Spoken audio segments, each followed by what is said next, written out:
Here is one newly marriage Kapil, software engineers ఇద్దరు in front of మీ. ఏంటమ్మా నీ complaint? Madam urine pass చేస్తుంటే morning గా ఉంది, అబ్డామినల్ డిస్కంఫర్ట్ గా కూడా ఉంది. ఓ హనీమూన్కి వెళ్ళొచ్చారా? ఎస్ మ్యామ్, ఊటీకి వెళ్ళాను. ఓ సో నేను మీ డాక్టర్ పద్మశ్రీ, యూరోగైనకాలజిస్ట్. నా clinical diagnosis is honeymoon cystitis. This is science. Honeymoon ఎప్పుడు చేసుకున్నారు? పెళ్ళైన కొత్తలో. సిస్టైటిస్ అంటే బ్లాడర్ ఇన్ఫెక్షన్. సో దానికి టెస్ట్ ఫస్ట్, ట్రీట్మెంట్ నెక్స్ట్. ఆ test urine examination and urine కన్సిస్టెంటివిటీ అనేది ఈ స్టెరైల్ బాటిల్లోనే ఇవ్వాలి యూరిన్.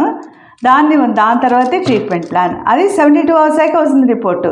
మేడం అప్పుడు నా బాడీ ఏ లోపల నేను ఎలాగో ఇస్తాను మీకు యూరిన్ ఆల్కలైజర్ సిట్రోసోడా అని, అది కూడా 8 hours వేసుకోండి. టాబ్లెట్స్ కూడా ఇస్తాను బ్లాడర్ రిలాక్సెంట్కి, మీ డిస్కంఫర్ట్ తగ్గడానికి. 72 hours తర్వాత కలుద్దాం. ఓకే.